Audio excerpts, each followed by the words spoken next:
if it wasn't for, my faith and God, I wouldn't even be here today. So I take that into account. And any film that I make, whether it's a war film, a comedy, a thriller, whatever it is, as long as I am,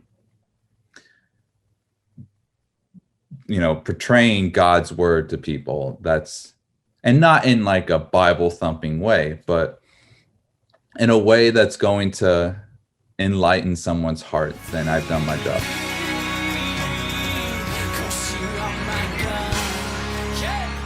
Were you born in Wyoming, or is that just a town that your parents fell in love with? Or It's a town my family back in the early 1900s started, but I actually am from Montana. okay, So, but that we started there and then they went up to Montana. And so we always say it's like the town, but no one knows the town. So, now I've never been west. I plan on a Route 66 trip coming up here in the fall, so yeah. that's gonna be my trip west. But of course, we'll see. I guess where does 80 run out? Because I know 66 goes down. So does 80 go past Montana at all, or is that still a little bit north? Um, Montana's a little bit north. I-90 goes through Montana. It's the longest interstate. It goes from Chicago to Seattle. Okay, And that's like the main interstate that goes through us. And Highway 15 goes from north to south. So, very nice. but 80, I think, is a little south. I think 80 goes through Nebraska, if I'm not wrong. I might be wrong, but I think it's a little south of us. But yeah, if you ever go to Montana, it's a beautiful place to film. There's a lot of film that actually happens in Montana that, like The Revenant, with Leonardo DiCaprio, that was filmed in Montana. This is a short piece of the film, but they filmed a lot of movies up there. The new show Yellowstone is being filmed in Montana. Okay. So with Kevin Costner. So it's a really beautiful state, and I'm hopefully I can get back there and film something there in the future. Is that because you talked about The Revenant? I just want your opinion. Is that Leonardo DiCaprio's best film? Should he have won an Academy Award for that, or do you think he should have won for other films? And that was kind of his like, we're just going to give it to him type moment. I see both sides because, for one, he should have won for Shutter Island. I mean, I don't think he was nominated for Shutter Island, but he did an amazing job in that film. Wolf of Wall Street, he did an amazing job. Um, he's just a really amazing actor. A lot of people look over him, but he's really good at what he does. He did good in Django, but also I think that in The Revenant, he did enough to earn the Oscar because he had a like that bear scene. If we think about it, there was just some guy in a suit, and he had to pretend he was being mauled by a bear, which is something that I think is hard to act without it seeming fake. Because I've directed actors here at where I'm at, and at some point I just tell them, when you deliver the line, just don't act like you're trying to memorize a line. Like, just say it naturally. And so for Leo, he had to naturally act like he was being mauled. And so I think that's good enough to at least earn some type of award. But I think he should have won awards before. Yeah. No, I completely agree with that. I felt like that was one of those moments. Like I like that movie, but I didn't think it was his best movie. So it was really weird to watch him get the award just for that. But you know what? It's also based off the competition in that year, and I really can't remember who he was up against really in that year for the Academy Awards. You by Matt chance, Damon. he was up against Matt Damon. Matt Damon for The Martian. That's the only one I can remember. Yeah. So I'm gonna just to say it, now. It's just two low budget filmmakers. So you're talking like obviously not trying to throw disrespectful at them, but it wasn't really like a big class of films that year. Yeah. Um, so, but anyways, so tell us a little bit about your backstory, or specifically how you became involved with film and what you really want, like how you took that filmmaking, like because I'll give my backstory a little bit. So I started off like as a writer. I always liked doing like little skits back in like elementary school. Like I tried to write a novel in fifth grade, like fifth graders don't write novels. But you tried, and the picture drawings I think were artwork for that time, but that was in itself. And then I was like, okay, maybe I want to do robotics. So I was more behind the scenes. And then all of a sudden I was like, picked up a camera. My mom did photography. And I was like, okay, I can see myself directing films from here on out. And that's kind of what I decided to do in high school. And I stuck with it. Give us your story a little bit. Well, I started out as a screenwriter. I've always enjoyed film as a kid. My mom would always go to the movies twice a year for my sister's birthday and mine. Um, and I just always enjoyed creating a story visually and for people to see.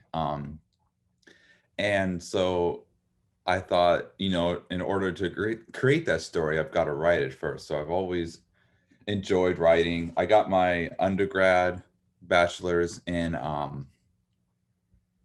the University of Montana in English. I studied Shakespeare and poetry and creative writing, and so I was always really into the writing aspect. And but then I decided that I really like directing because it's hard to give your screenplay away for someone else to film it or to make it their vision. And so I just started getting into directing and making sure that the film was mine. That's actually a quote from Quentin Tarantino. When he was starting, he said, "I want the movie to be my movie," because he gave his script off to someone. I think it was Natural Born Killers, and he regretted that because he's like, "That wasn't my vision." And so I always remember that. And I've given a script away before, and it's rough to do. So I just like the movie to be mine because when you write it, you visualize it and you know what shots you want and all that. But anyway, so I in high school, I just wrote anything I could, short stories, poetry. I was really into poetry and scripts. And when I got out of college, I graduated, I moved back to my parents' basement, which some people might look at that as bad, but I actually had a good 2 years to write 3 feature spec scripts. So I got to formulate and create a few ideas that I've been building throughout the years and actually put them on paper. And so I actually have them. And that's one step that's done, which was really nice. And then I've edited them over the years. But that's kind of my path. And then when I was trying to figure out how to get experience, with film, because behind the scenes, as you probably know, there's a lot of they call it etiquette that you have to know in order to be behind the camera. And so when I found Full Sail, um, I decided to save up my money, and now I'm down here in Florida. Just graduated with my master's and trying to move forward with that. Very nice. Full Sail too, like, because obviously I really don't know how I became a follower of yours on Instagram, but it was through, I think there was a Bloom student that went down to Full Sail University. But Full Sail brings up a lot to me in essence, because when I graduated high school in 2014, not to show my age, but when I graduated in high school in 2014, Full Sail was one of the first options I actually looked at. I also looked at Vancouver Film School, which that would been pretty cool to go up to Canada. And that's where, like, because they were pitching me, they're like, oh, well, Deadpool was shot here and stuff like that. So I was like, okay, this was like really cool. But again, pricing came down to where I ended up going to. And I understand that where I went, Bloomsburg University wasn't a hands-on film program, but it was for journalism, and it dabbled in film. So I was really doing my own stuff over here while getting a journalism degree. But for you, being down at Full Sail University, that's strictly hands-on, right? That's strictly hands-on film. I believe that's what they pitched it to me. Correct. Yeah, and that's what really caught my eye, because I'm a hands-on learner. Like, you could tell me how to learn something, but I just have to mess with it and I'll figure it out. And that's what they were all about. And it was a really quick program. It's 12 months and you get your master's, and you're like, oh, okay. So um, I really liked that. But right when I moved down, the pandemic happened, and we all got stuck online and on Zoom, and the full set experience was ruined for me, kind of. But I made it the best I can. And um I still learned a lot. It just wasn't as, classes weren't full, people were just trying to stay inside, and they were a little cautious about being around people. And I think that if I would have come to the school when there wasn't a pandemic, that the experience would have been crazy. Um, but no, I mean, I've had a class where we walked in the sound stage and there's an Airy Alexa Mini, which they filmed 1917 with. And they're like, hey, let's build this. And I actually got to the point where I felt comfortable building that camera. And that was crazy to me because when I was a kid, I couldn't even afford a camera. And now I'm messing with a camera that costs more than probably anything I've ever bought. And so sitting down and building that, it was something else. And then we actually got to write a short script and film it with that camera on the soundstage. And so we only had one day to film, so I got to film a short with it. But yeah, it's really hands-on. The bachelor's program, from what I've learned, you get on a lot of sets. They're constantly doing something. They call it APN sets, which it's just getting everyone hands-on experience, and it's a lot of work, and they kind of move in an industry-like style, where you got to go, go, go. There's no stop. I mean, one of their quotes at school here is sleep is for the weak.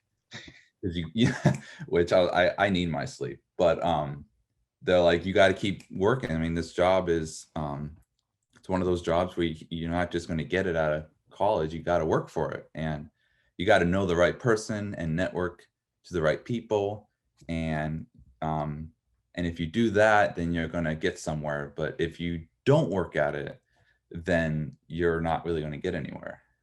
And with this pandemic, it made it hard to network because you were just like, I've just been at my apartment during my school time with my two roommates, and it was really hard to network. And so we just had to sit down and come up with stuff that we can film, just random stuff. Like my roommate and I, who he's also in the film, just filmed an old record player playing in our living room, and we were filming it. And like I told him, hey, this isn't like award-winning footage, but at least we're doing something. And so, but Full Sail has been, I mean, I think every school has their ups and downs when it comes to how classes work, or teachers. Like some teachers you get along with very well, and then some you're like, no, I don't care to ever work with them again. And I've had a handful of those here at Full Sail, but overall, it coming to Florida, being a Montana boy, and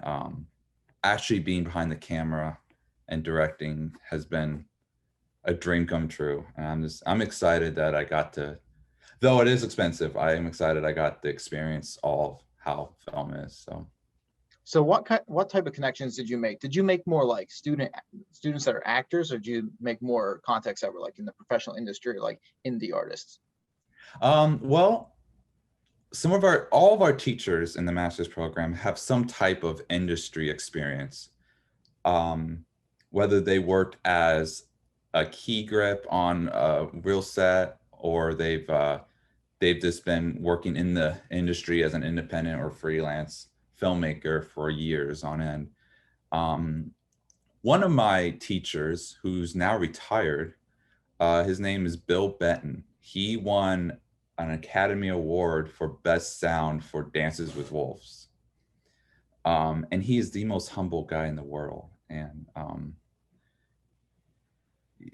he would never talk about his Oscar, I remember. And we finally, it was only three of us in class. We're like, can you show it to us on Zoom? Because he's at home. And then the next day he showed us his Oscar. And but yeah, most of the people that I've connected with have been from the industry.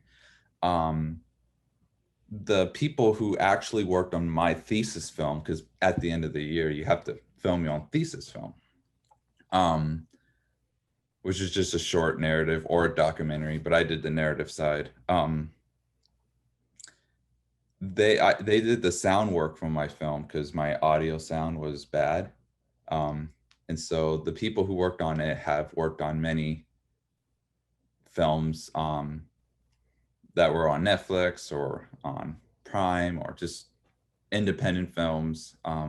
So I actually got to have industry people work on the sound of my film, which is really nice. But no, one connection I made was Bill Benton. He was a really genuine, humble guy, and too bad he retired from teaching. But um, it's just meeting people like that, that if you just show the passion that you have for film, and this is for anyone who wants to be a filmmaker, including myself, that if you just kindly introduce yourself and just show that you aren't cocky about it, but that you have a heart to create something, people are going to see that and you're going to move forward.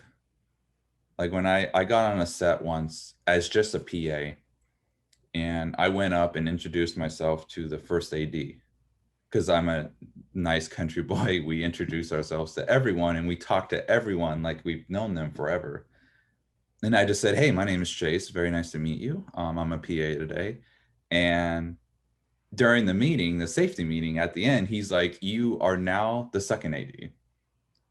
And then I got to work with him. And so I learned that just that, I mean, the only reason I got that was because I just introduced myself and was just being polite. So um, anyone who does that and shows a love for film, and works at it, they're going to get somewhere. And that's for me, that's for you, that's for people listening.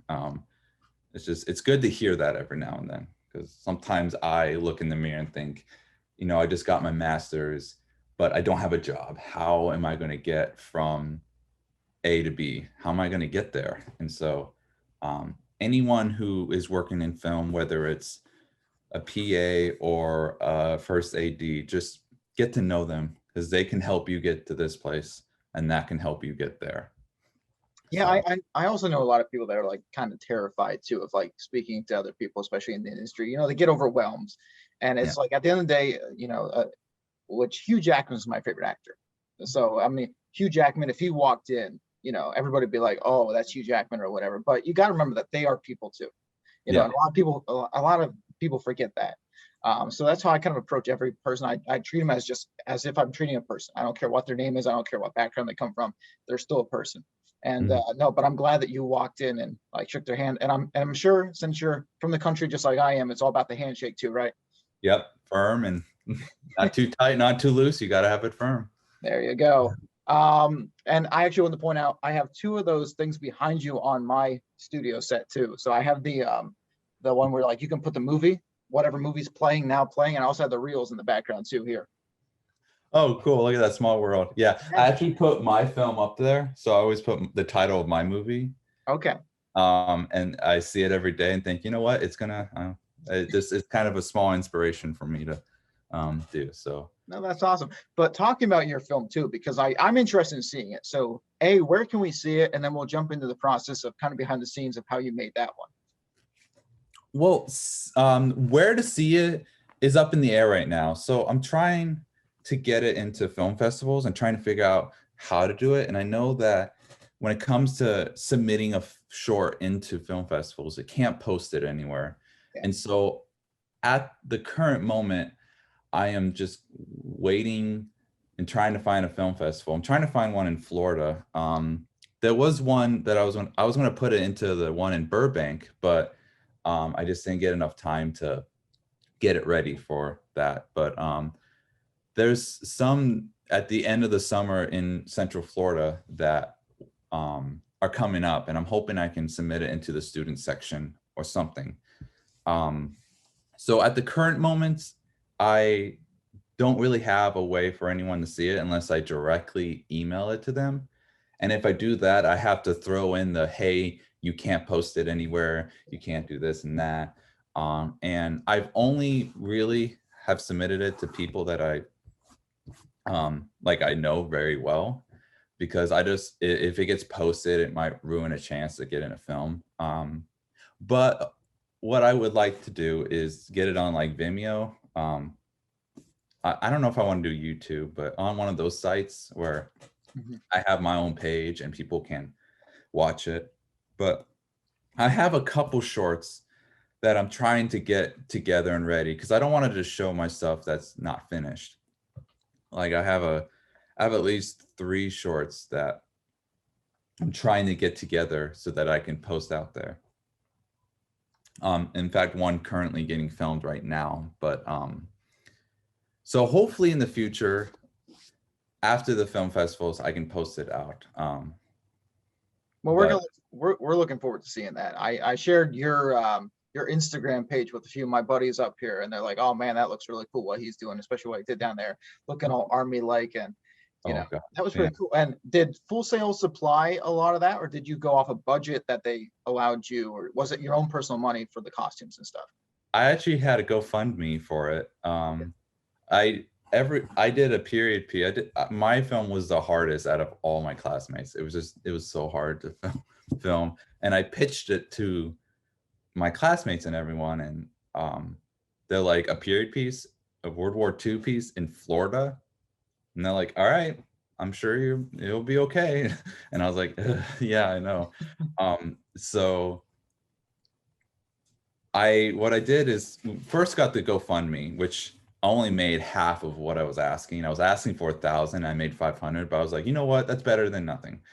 Um, and that 500 pretty much paid for all the costumes and such. My girlfriend, who was the costume designer, um, she went around a bunch of surpluses and got World War II outfits. But the best thing that I did for my film is we went to a World War II reenactment in a little town called Parrish, Florida, at the Railroad Museum. And they were just doing a reenactment on World War II of prisoners. And it was a really small gig that was really nice. But I met a few people who had gear. I actually met one guy who became the gun wrangler who had a gun. And we actually bought a actual pack that they had during D-Day, which was great because that guy who was selling it was also selling props from the movie Saving Private Ryan. And so he had the bombs that they put under the bridge, if you remember that movie. Yep. He actually had those, which I thought was crazy, which I should have bought now that I think about it. But yeah, we just, once we did all that and got all the gear together, we actually found the location, which is at that railroad museum. They had an old track, and we were waiting for the reenactment to start. And I went into the woods to take a leak, and I look down the old railroad track, and the grass is growing over the tracks, and I see an old caboose in the far distance. And I walk over there, and I was like, okay, this is the spot. And so that caboose is in my film, and the soldier walks around it, but it's old, it looks rusty, it looks like it doesn't belong there. And so that finally became my film location, was at the Railroad Museum. There's a sandbag wall in my film as well that costs like 300 to build. And it's not like we actually, the costume designer actually found burlap, like the sandbags that they had back in the 40s.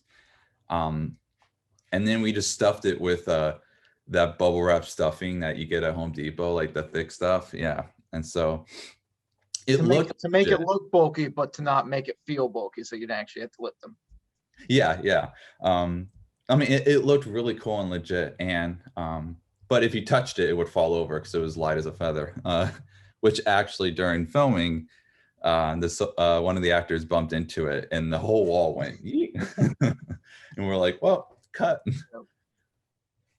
But if you want, I do have my EPK up on my computer. I can show you a couple behind the scenes photos and such. I know your viewers won't be able to see it, but if you would like to see it, I'm. Is there a way? Hold on, let me see something real quick since we're doing this. Where?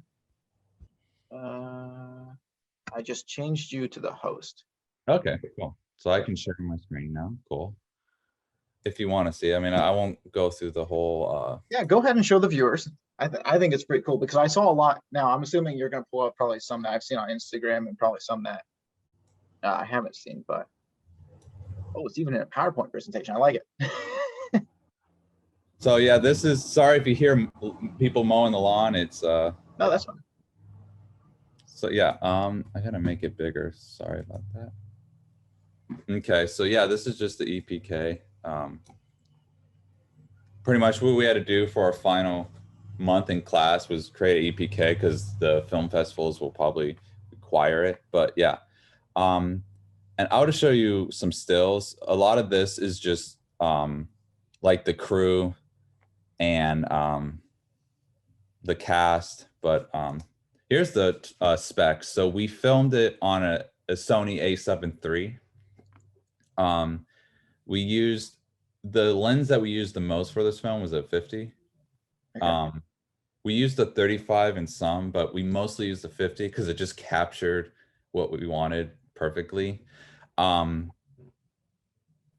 and my editor, he used Premiere Pro to edit, and then the colorist did the finishing touch in DaVinci, which the colorist was actually the editing teacher for my master's program. Oh, okay, that's cool. Yeah, so it worked out. But here's some stills. My main character is named Thomas. I guess I should tell you what the film's about. So Thomas I was gonna say keep it. You don't have to spoil anything for it, so keep the spoilers out of the. Yeah, You know. I won't spoil it, but Thomas is a soldier, American soldier that is escaping German attackers. And during his escape, he comes across Aaron, who is a wounded soldier.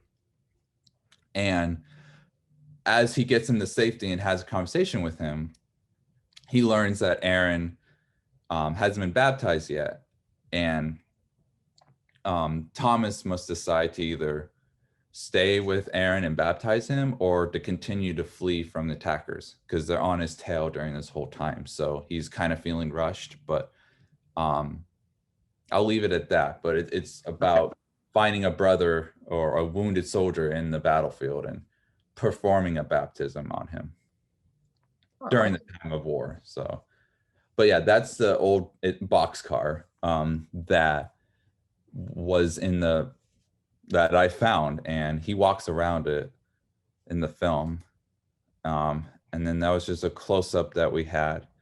And then he found the soldier. He found Aaron. And he drags him, and there's that sandbag wall. There's a little piece of it, but Was that right before it fell over, or was that after? they didn't fall over at this moment. Oh yeah. But I mean, I wanted to include things that soldiers would talk about or have. And so for my soldier Thomas, he has a Bible and he has a picture of his wife. And that's the main master shot of the sandbags and the soldier laying there and Thomas talking to him. And then we have included, I have some BTS. So I have my camera crew looking at footage, me directing Christian, who played Thomas, and then my first AD and I. And then that Bible scene close up, that's how we filmed it. And my camera guy, who was also my editor, did an amazing job with the camera movements and everything. I had an amazing crew. But other than that, that's pretty much the rest of it is just like my main cast and head departments. How many people on? What would you say the average person on set was? Like how many people on set at a time? Let's go up to crew real quick. So I would say about 14, including actors, were on set. Because sometimes people wore multiple hats, as they say, because, during this time, there was still a pandemic and they were really picky on how many people could be on set. Luckily, I filmed 2 hours away from Full Sail. So, and we were outside the whole time so we could be distant. I know some people were pretty careful with how many people had on set. But we were all pretty safe out there. We were out in the middle of nowhere, south of Tampa. But another thing I did was I also had a singer sing an old hymn And so I got to go into the studio and listen to how they sang the song and edit. And so she sings "I'm But a Stranger Here," which fits with the film perfectly. Um, but yeah, so I would say about 14 with crew and all.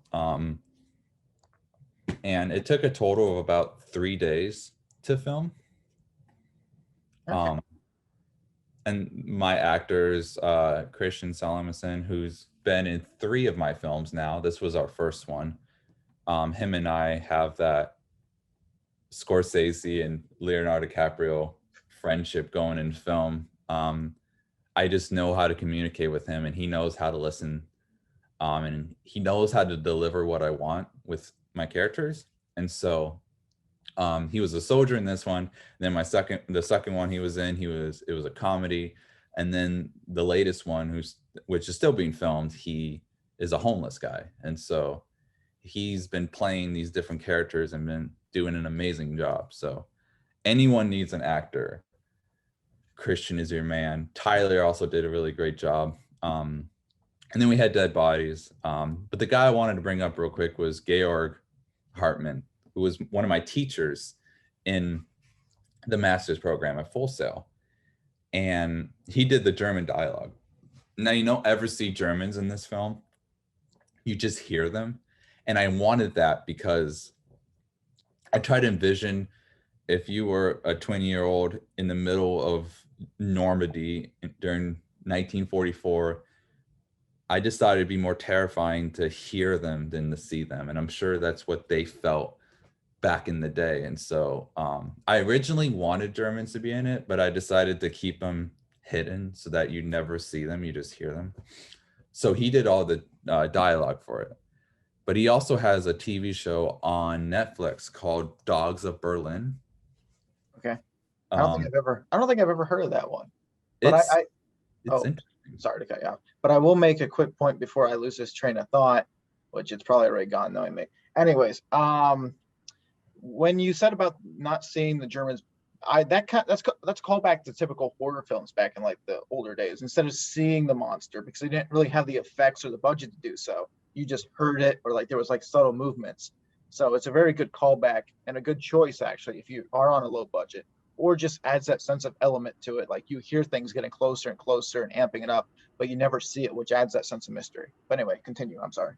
Um, yeah, that's all I wanted to do was just to get that anxiety going. Because with the music and the sound effects of bombs and shootings and all that, I just wanted to create that uneasiness that even though they're doing a baptism, he needs to hurry.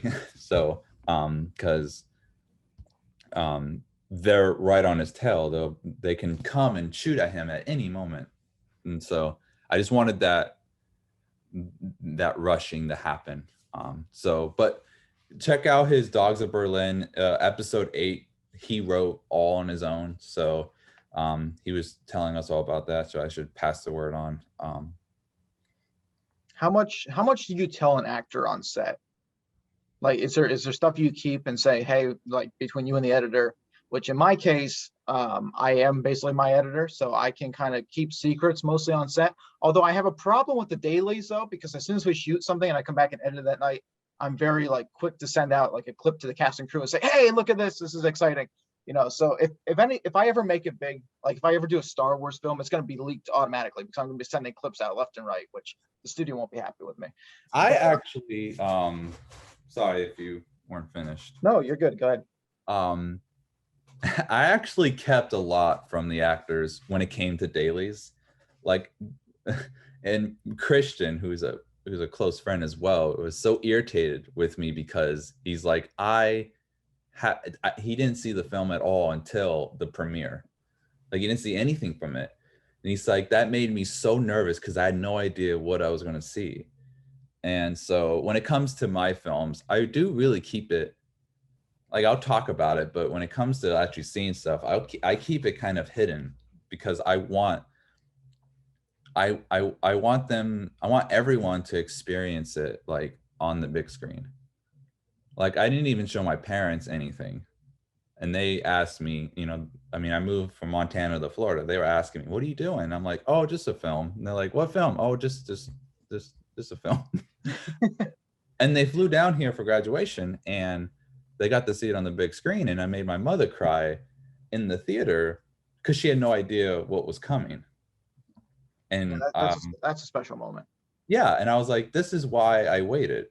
Same with my actor Christian, my actor Tyler. I wanted them to experience it with the sound, the surround sound, and everything in the theater. And um, Christian is still like, I want to see more next time, but I'm probably still gonna keep it hidden from people. So, um, and so that's how I work, But I have a question for you because it just came up about dailies. When you watch your dailies after filming something, how do you feel? Uh, like I always forget something. Right? uh, but I mean, that's why you have your shot list. And I'm somebody too, and this it drives people insane that work with me, but this is how I roll. So can I switch back to host here real quick? So what drives people on set insane is because I'll typically show up with a shot list, but I never use that shot list. So I'll write, like if I'm doing like 2 scenes or 3 scenes the next day, I'll write them out before I go to bed, and then I'll like sleep on it, and I'll wake up in the morning and tear that sheet of paper up and be like, oh, whatever. Like I kind of had that vision. But there are little things that like you do forget to get sometimes, which is just like a still shot, or like my biggest thing is I forget to set up the environment.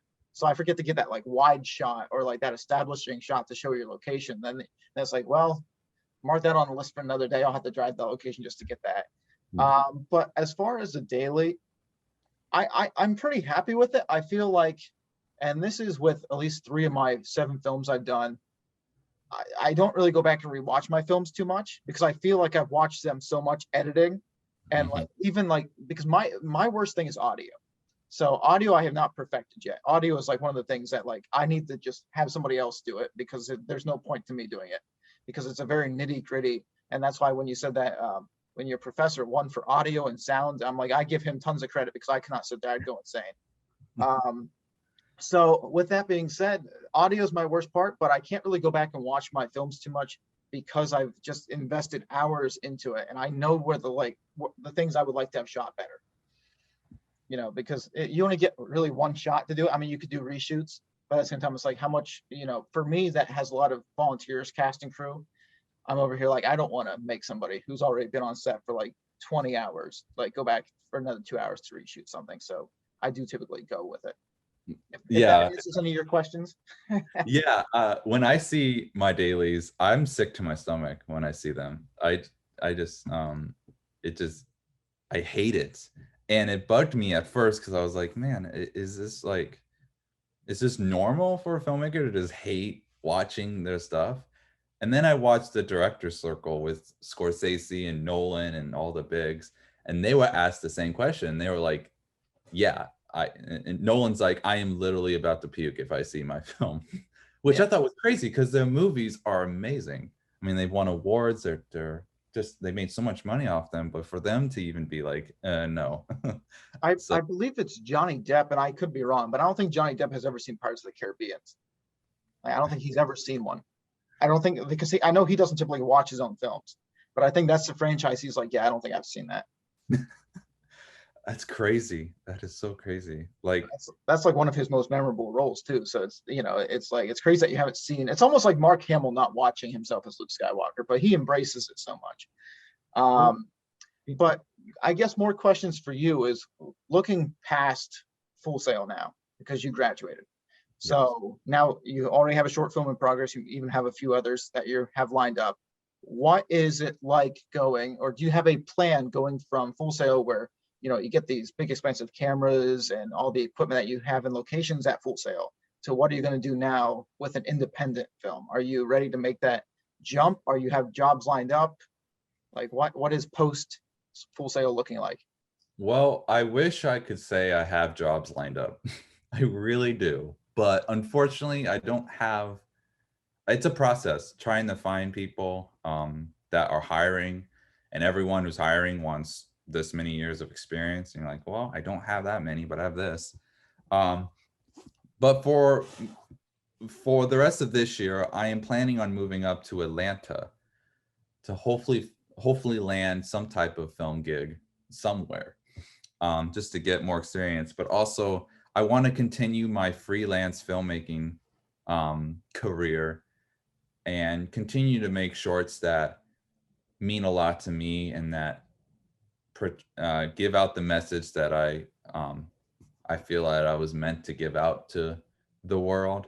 And so on the side, I will be doing that. I'm actually going to be filming a short in Georgia later this year. Um, it's a Civil War short, so I'm real excited to work with some more reenactment groups and kind of create a battle scene and a story that is meaningful. But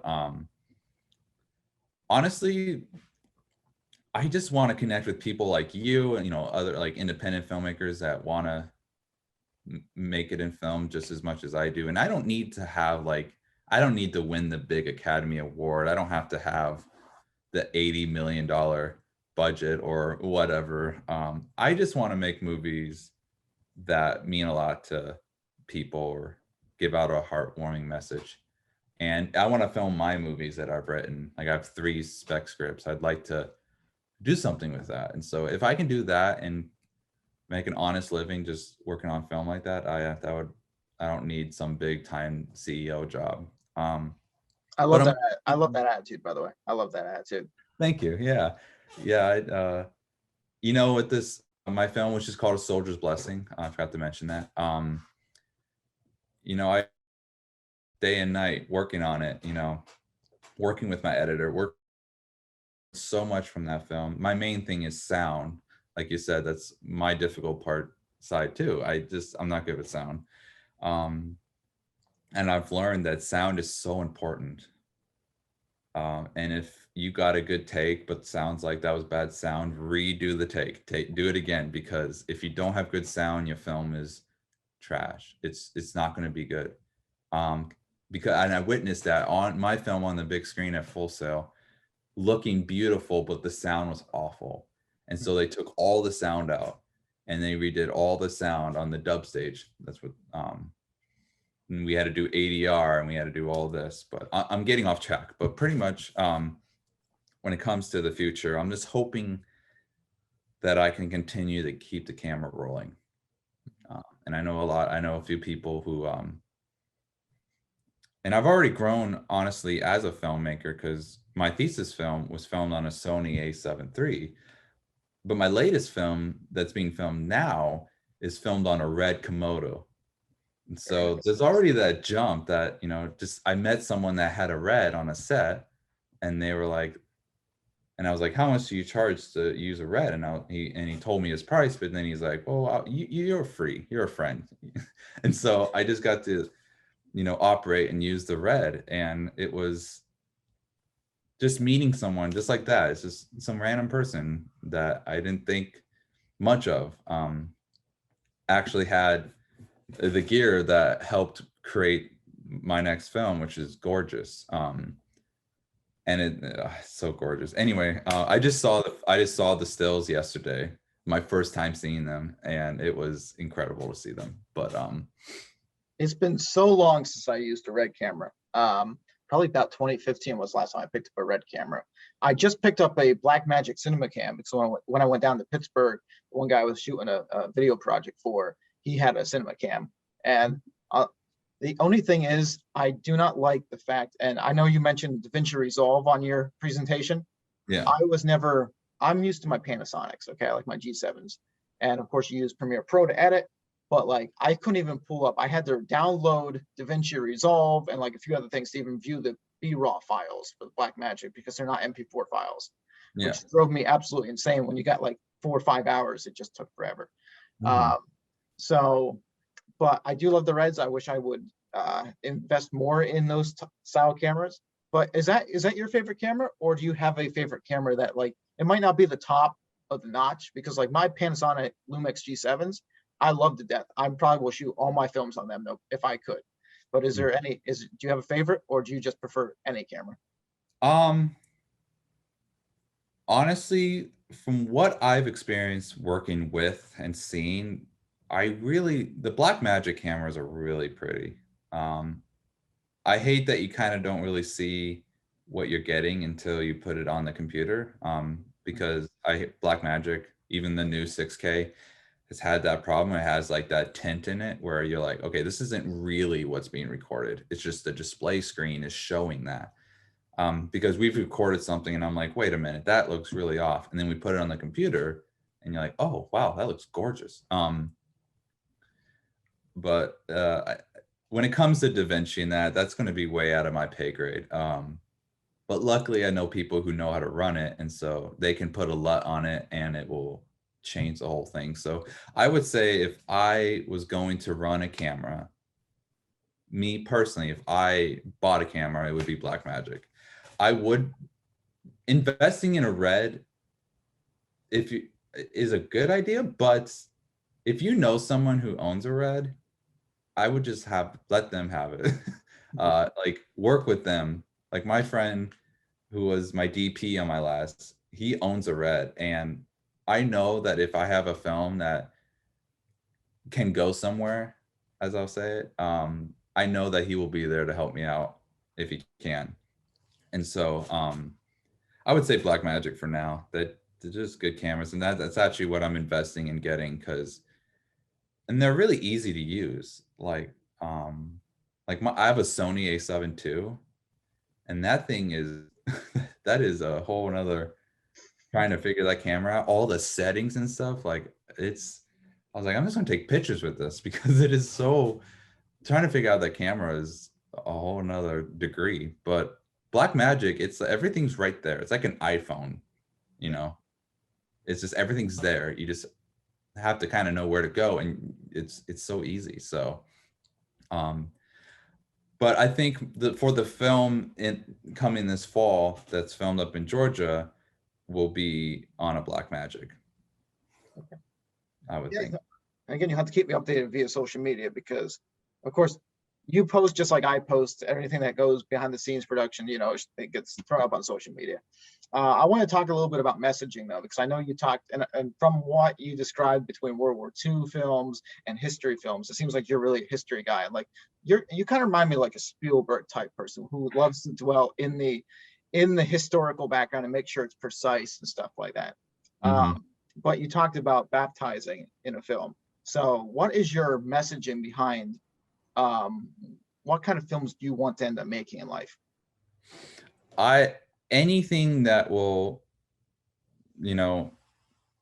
bring out the word of God to people especially in a situation that is difficult, like war.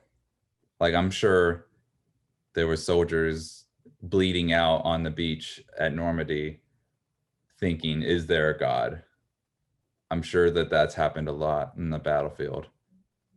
And to show the slightest light of hope that there is a God and he is there is something that a lot of people need to hear.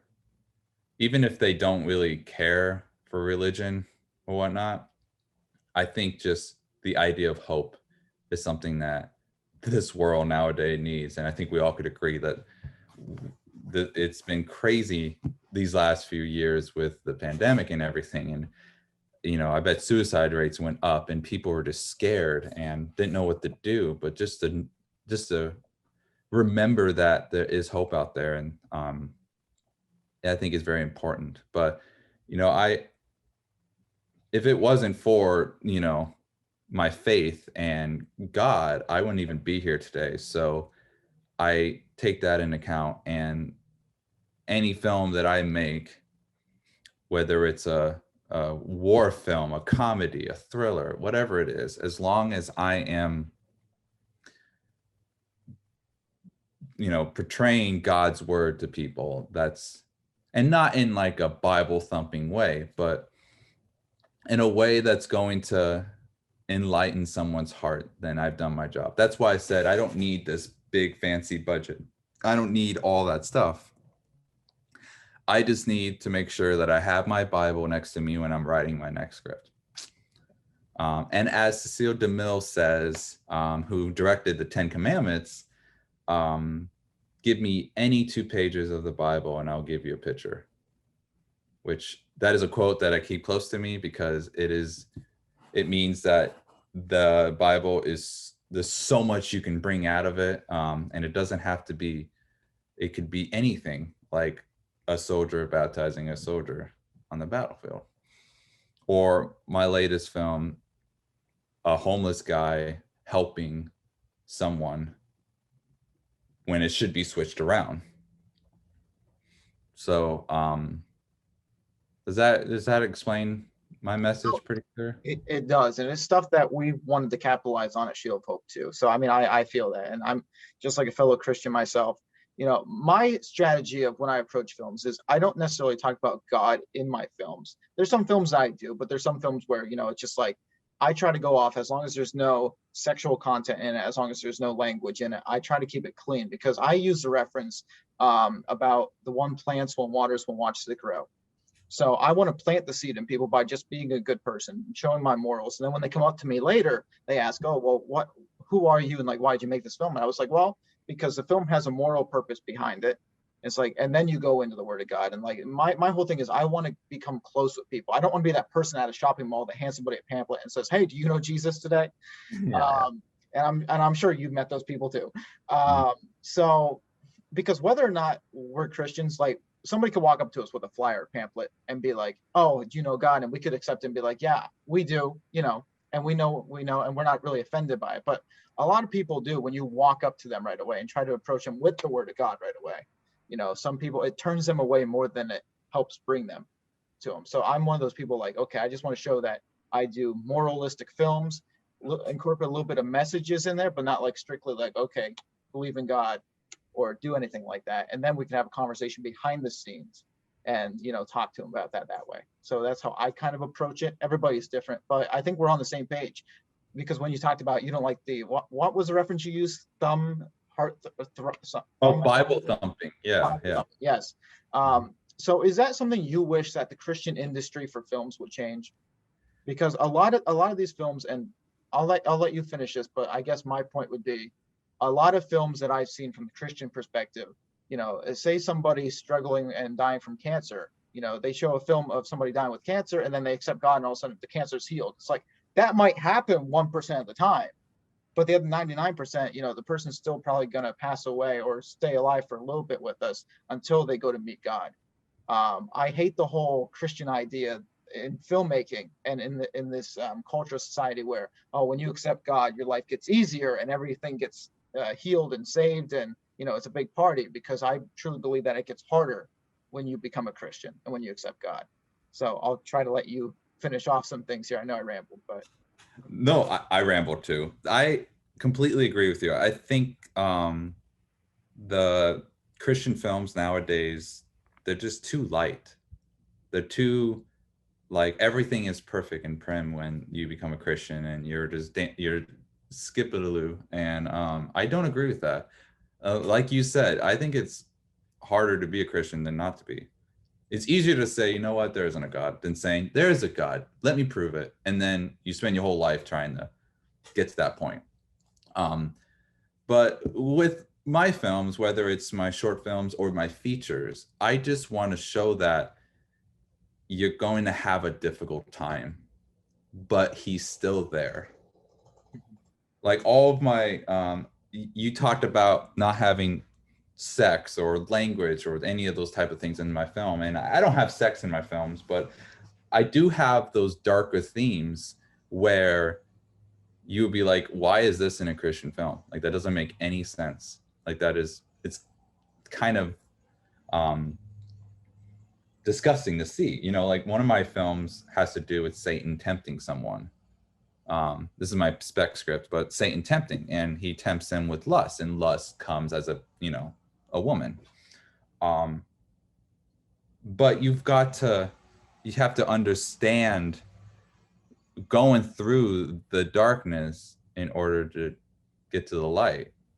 Like, there's a poet from the back in the day, John Milton.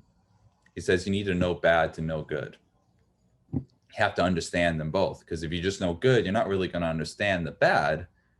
That's like if you go to a church and you hear the only message you hear is that God loves you, God loves you, God loves you, you're good. The bow tie message at the end. And you're like, yes, that's true. But we have to hear the side we don't want to hear too. Because if we don't hear that, then we're not ever going to learn that. Mhm. And so we have to learn that we are sinners, but we have Jesus. And I really like that you mentioned you don't bring up God constantly in your films.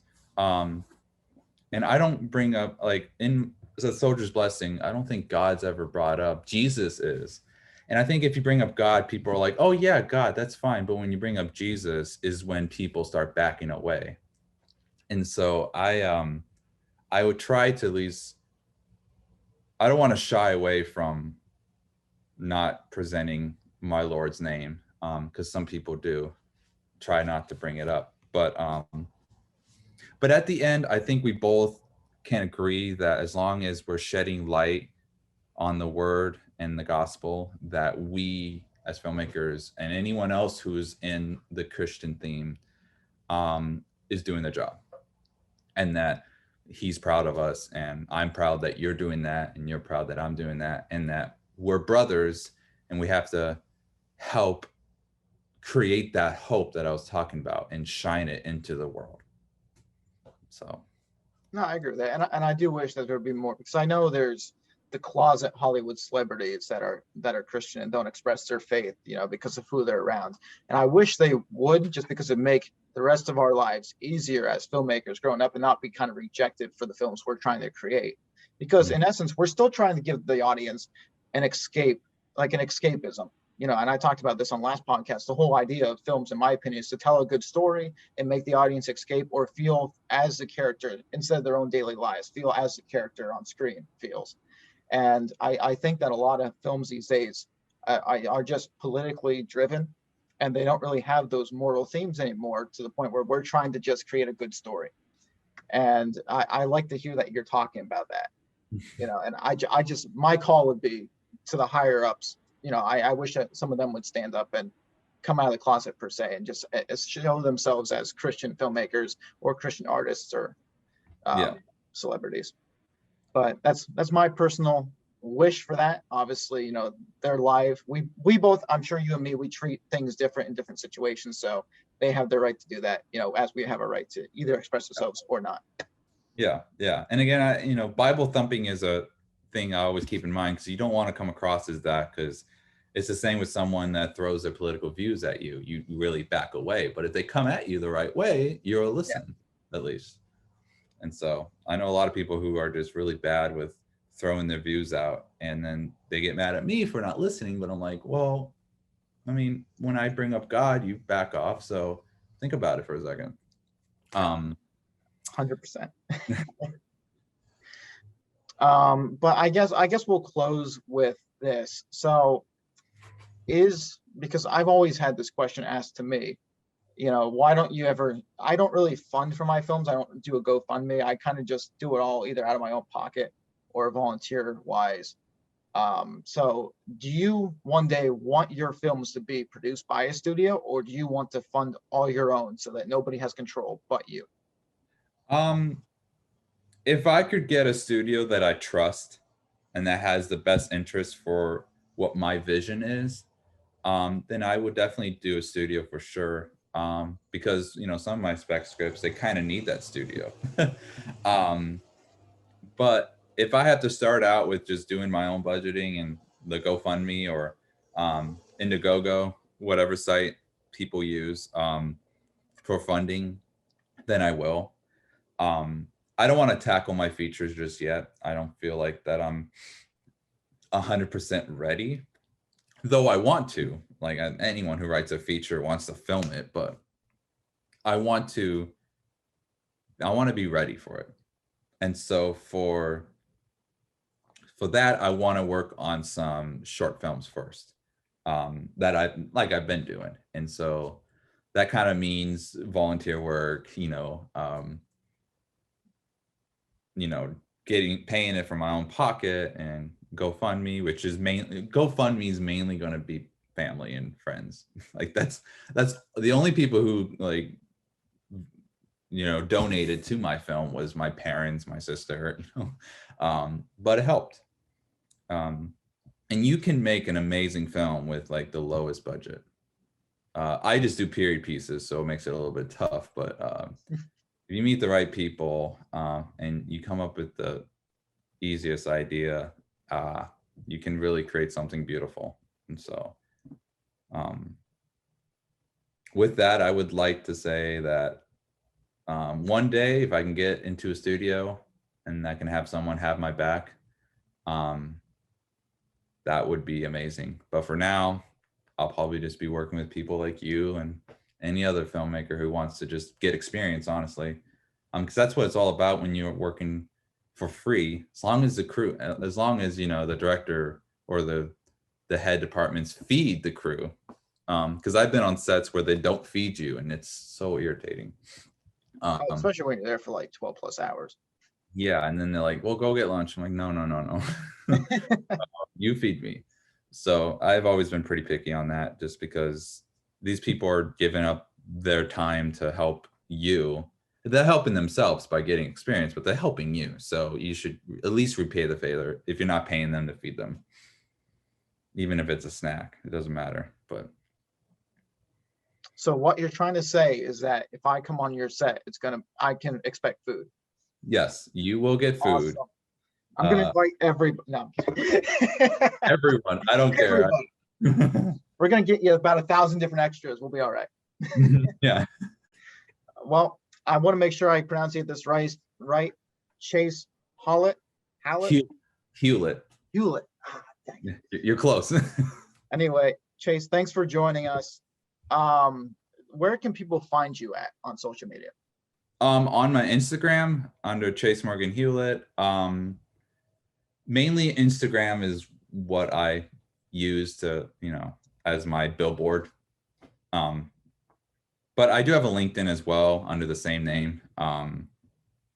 But I would say just on Instagram. And if anyone is in Florida or Georgia this year and ever needs a crew member, or if they want experience, just message me. I'm happy to talk to anyone about film and get to know people. This is the best way we're gonna, network, is by doing it this way. So I'm thank you for having me on here. I really do appreciate it. It's been an honor talking with you. "'Cause you are my God."